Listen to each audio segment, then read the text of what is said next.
This is Delhi. Please stand by for our next program. This is All India Radio.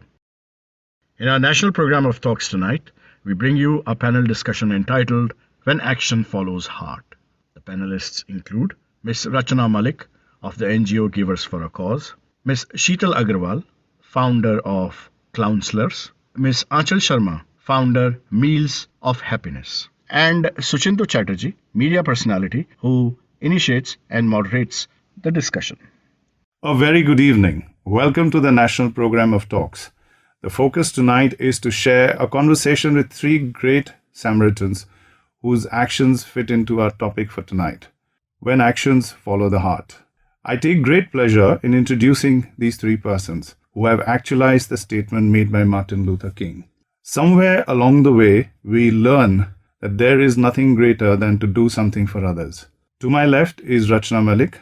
She runs the initiative Givers for a Cause. She sets up a table outside Gate 5 of All India Institute of Medical Sciences in Delhi each morning, where hopeful parents queue up when they are registered as persons below poverty line who have their children being treated there. Rachna tries to achieve for them what they cannot. She and her list of donors try to provide food, living costs, medication, transportation, and diagnostic support. Not to mention the emotional support that these children and their parents need. In front of me is Anchal Sharma, Meals for Happiness. Anchal has assisted ailing and troubled parents, lost her sister to a tragic marriage. She was saddled with responsibilities very early in her life, and she is self-taught and ever optimistic. Anchal feeds malnourished children in identified neighborhoods in Delhi and is their favorite Didi. Anchal continues to win against all odds, including her personal battle with cancer. Her doctors have given her a well-earned title, Nidar Hamesha. On my right is Sheetal Agarwal, established Clownselors, an initiative of medical clowning in India to treat persons who are suffering from medical conditions and like to overcome their medical challenges. We had occasion to understand and watch this on celluloid both in Hollywood and Bollywood, where humor is the catalyst for the patients under medical treatment. Clownselors have, through their performances, and have reached out to many other states beyond Delhi NCR and have gone online. Ladies, welcome to the show. My opening question is to all of you. How does your heart lead you to go on day after day against all your odds and help others? Rachna. Sir, for me to answer this, I would like you to answer how would you feel if you see practically every month 2, 3, 4-year children dying and dying in a lot of pain. I have witnessed so many deaths over these years, and with each death I have promised myself I am going to work more, I am going to go out and help these children, help their parents. If they die, we need to help their parents more. If they survive, we need to send them home and educate them. It's a very long period planning. So Rachna, you are a housewife. If I remember correctly, your children motivated you to get out. Yes, sir. See, I believe now that around the age of 45, we women are going through menopause. Our children are flying away, and the husband, to whom we didn't give much importance over the years because we were so busy with our children, he has his own life, and the challenges of your life are over. You are financially secure by then and everything. That nobody needs you. Even your maids are trained now. They also don't need to ask you anything. This is what I went through. And slowly, before I knew, I became a patient of depression, clinically diagnosed. And then my daughters wanted to come back and look after me. And I thought, so just to make an effort to show them that I'm out of the depression, I agreed to going to Lodi Road Blind School. And from there, my journey began. I'll move on to Anchal and let her answer the one. Sir, for me, I might have not too much of words to explain this feeling, but one thing I want to share that I have seen hunger and death very closely. There are days when we used to eat, just a chapati with the water and a spread of chili water because my mother cannot afford the vegetables. And so I have seen hunger and death somehow very closely. And because of that, when I was diagnosed with cancer, I met with an incident. After diagnosed a week, I was coming back. I've read about it. Yeah. So I was coming back, sir. And so you won't believe, there is on one red light, my car stops and 4 kids came to me. They just knocked the door and asking for money, which I don't give ever. So I asked them like, कुछ भी नहीं है, क्या खाने को दूँ? They are aware of the local market, which I am not. So they take me to one of the restaurant, which I go with them, and then they were like, this restaurant people, literally they said, ma'am, we don't have food because it's 3:30, everything is over now. And I was, in a trauma already. So kids are like very excited, and they are aware of the area. So they take me to the behind market. There's one market where one chow mein guy is there. We're supposed to pack one meal, but we end up packing 5 packets. So meanwhile, the kids are very, very demanding. Lal chutney bhi chahiye, hari bhi chutney chahiye, mera bhai bhi hai, behan bhi hai.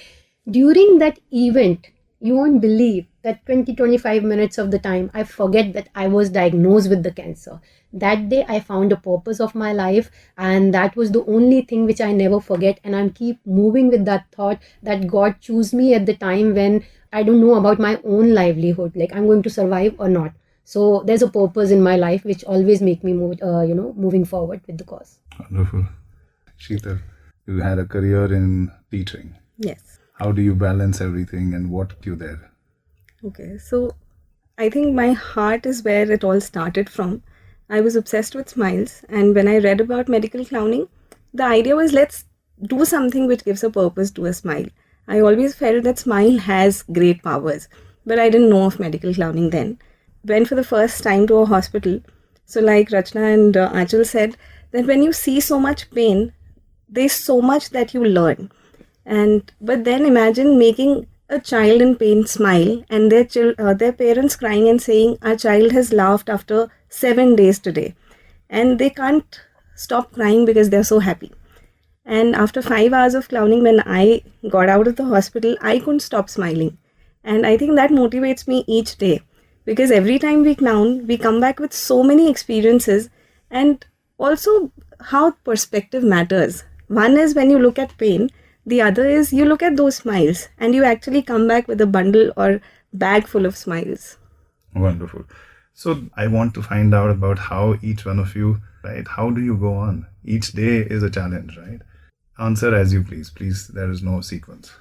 Sir, it definitely is a challenge. Because what you are doing, not necessarily your family is supporting you in the beginning. And like I said, I was a housewife. I come from a very abusive family. I had a very bad childhood. I had no self-confidence. When I started going out and helping others, I started learning about myself. I started loving myself. As a soul, you are evolving. Sometime or the other, you realize whatever you are giving, the returns are manifold. But then that is not what keeps you going also. Mm-hmm. For me, like Anchal said, my goal is not to save a life. My goal is nothing. My goal is very simple. Every day, no matter what, I have to leave home. And I have to go and make one person smile or laugh. That is my very simple goal. We have so many issues. At my age, I have health issues. I tell you, just last Monday, my father died. I'm so sorry, yes. The seva did not stop. I did not stop. It is never going to stop now till my last breath. I can barely walk. You will always see me sitting on the footpath and doing the work. I can barely walk. Mind is such a tricky thing. It wants, it's very lazy. It does not want the body to work. So it will keep giving you reasons. Today I have migraine. Today my maid has not come. Today my dog is sick, etc., etc., etc. You have to tell your mind, control it. Whatever happens, sir, I am leaving. You don't fizz out. That is all I say. Yes, when you get into a cause like this, sir, trust me, she said it very well. When you get into a cause, there is no other thing can distract you from that, because you start finding your peace and happiness somehow indirectly. It become your source of happiness, which you don't want to compromise for any luxury, for any party, for any other excuses. No matter whatever is the occasion, or like she just lost her father, I'm really sorry for that, but still she's here and her seva did not stop. So that's the dedication.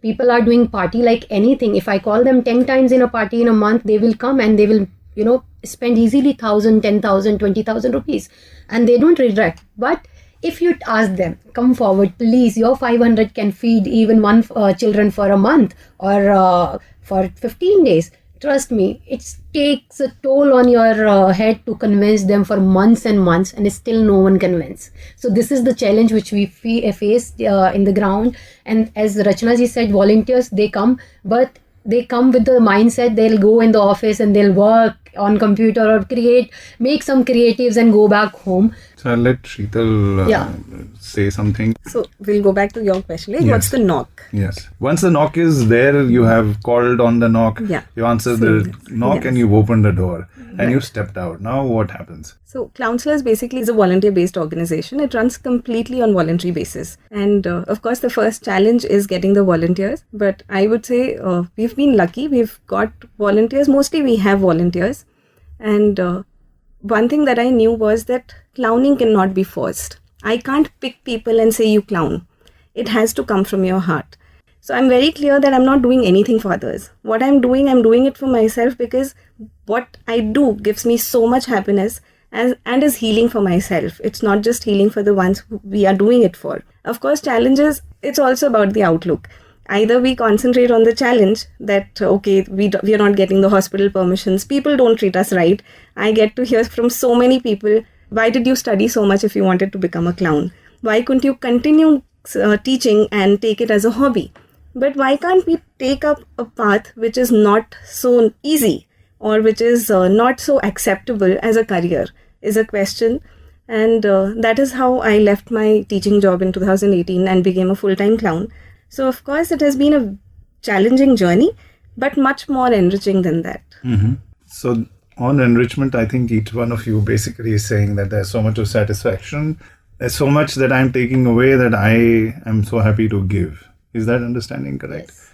Do you have a reach out program for volunteers? What is your reach out? How are you recruiting volunteers?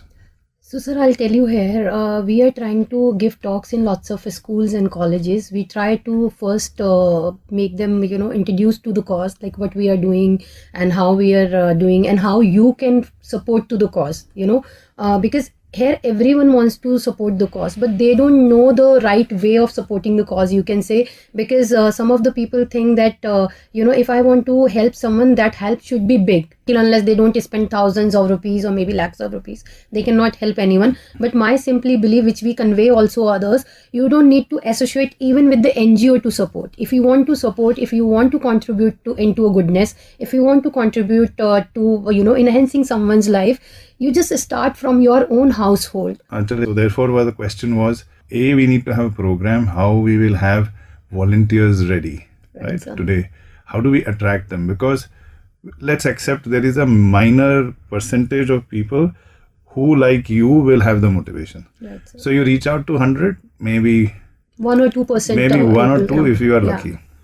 The rest 98 is a dropout. But is there a consistent reach out program each Yes. one of you has? You are sitting on a pavement doing a brave job.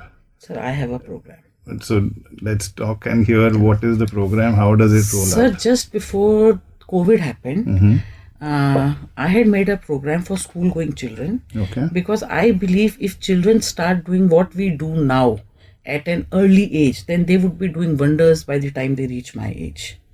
So I have this program, day 1 program, day 2's program, and a week program.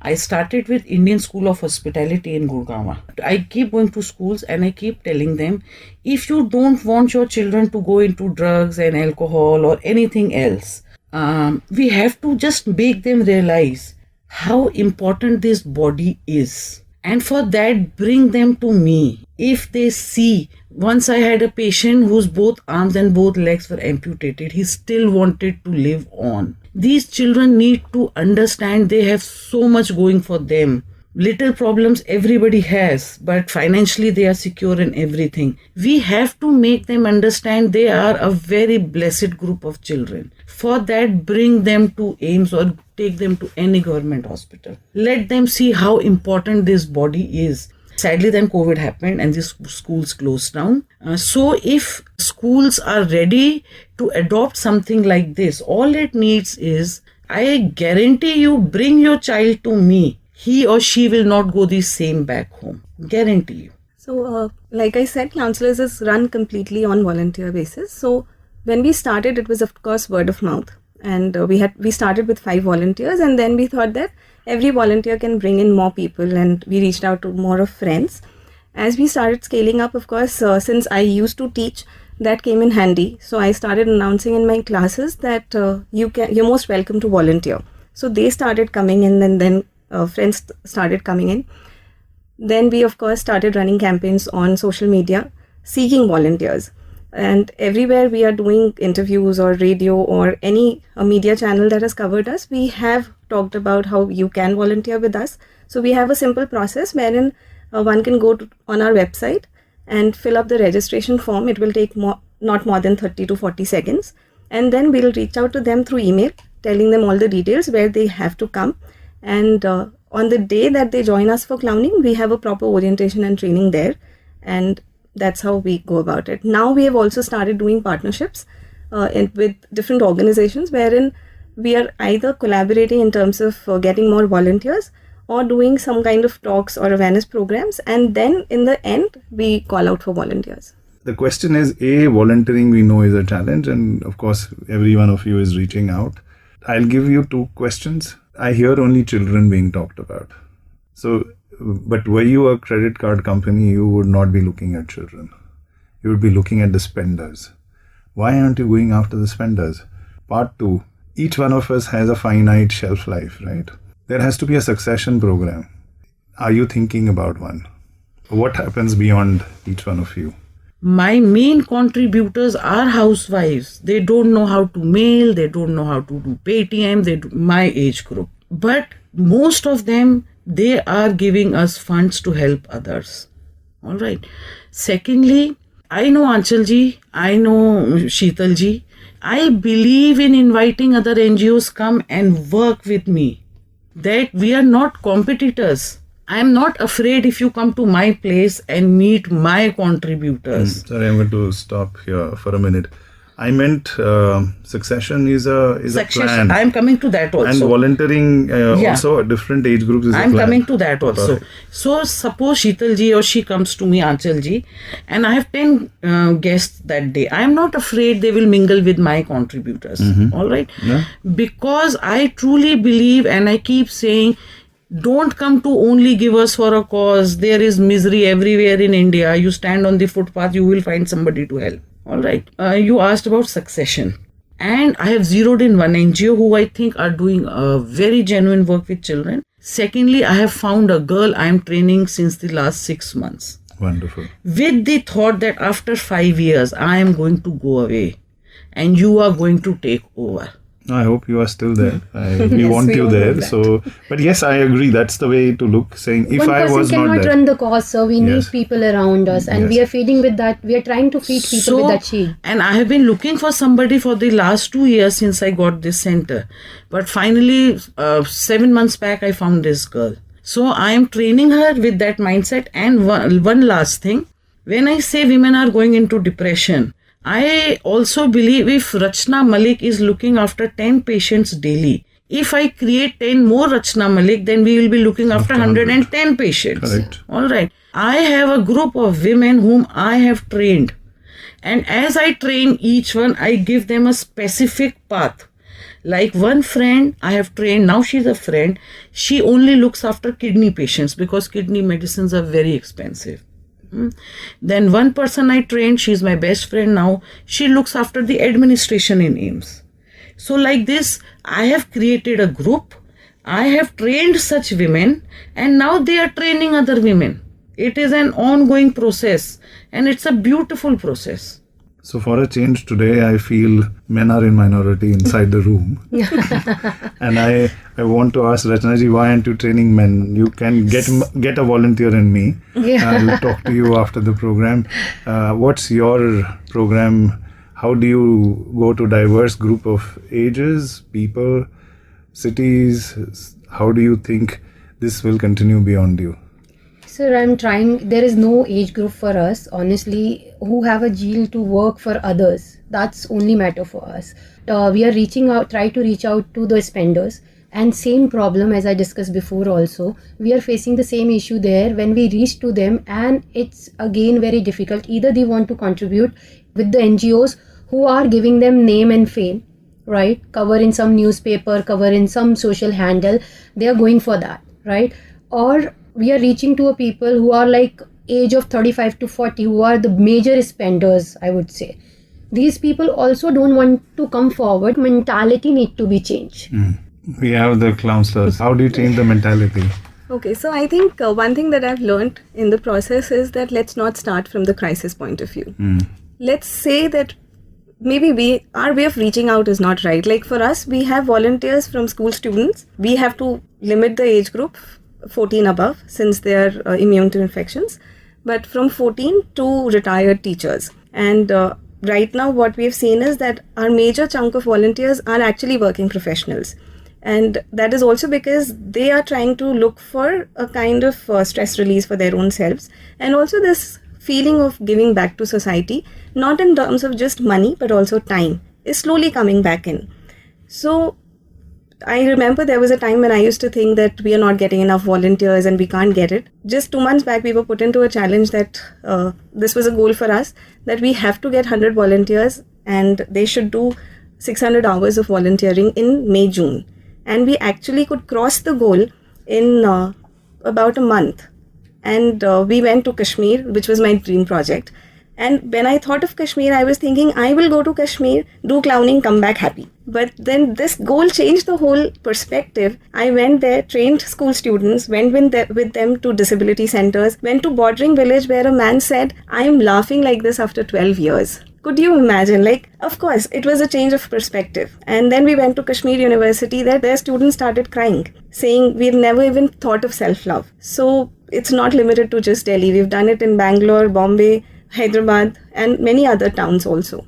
I hear a very organized approach coming out from all three of you. It is really recommendable to see that.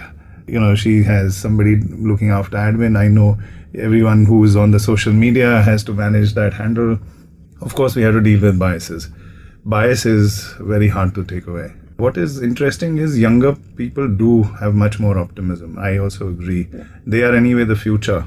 But I definitely think the spenders are a major target which we should not ignore, because they can also devote time. It's not just about money, but they can give time and money, and they can also send their children if they are going to go through a change. So that's a 3 buckets in one list if we get the right age group to come to you. Sir, I believe, and I have seen this in my life, if you maintain 100% transparency, your work will expand, your seva will expand.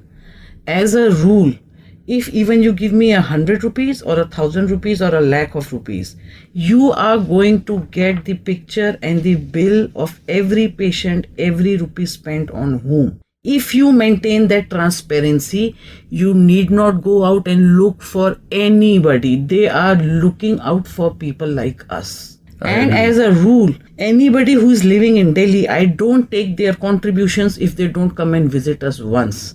I want to be happy taking their contributions, knowing they are not thinking, is she going to cheat me or is she really going to spend the money judicially? So transparency 101%.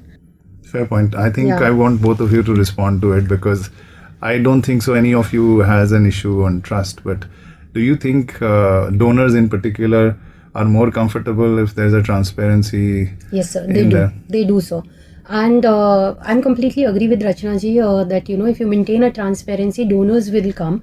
But there is another thing in our case, because I'm majorly working for the hunger and malnutrition. In our case, we are getting major support, which is in kind. But we can't sustain in kinds only, because there's a other cost involved, taking food from one place to other place. There's a manpower. So we need somehow a contribution as a monetary support also. So for that, our struggle is like huge. So for us, we just registered last August. We were running as a voluntary group and we were not even taking donations. As in, our family and friends were supporting. And during COVID, of course, it was a major setback. And I had to pay my rents. But and universe just sent some people to donate. It was an online talk and somebody called me and said that somebody wants to donate. So I think trust, and when your work is seen and when they appreciate your work, that is how donations follow. So we had initially discussed about the knock, and of course a journey starts. When you open the door, step out, and there are harsh realities that surround you, right? Then there are success stories, there are smiles that come back to you. What about them? So lots of happiness. Like just a couple of months back, I helped a 12-year boy fund his surgery. He was resigned to a wheelchair for his entire life. His operation cost was 5,65,000, and somehow I collected it. Today he has come back for a follow-up. He's walking. So what I keep thinking is, if no good I have done in my life at all, one good I have done, I have saved this boy, his father and his children, his grandparents who are living. You save 3-4 generations at one go. You give him a second chance to this beautiful life.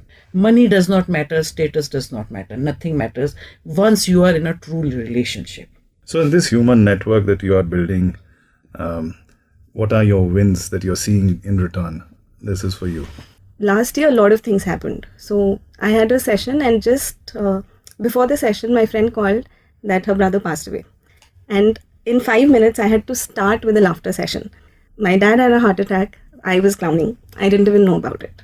And then I had to go clown. So things like this. But when you go to a hospital, especially, you realize your pain is too small, because there are small infants who are under tubes.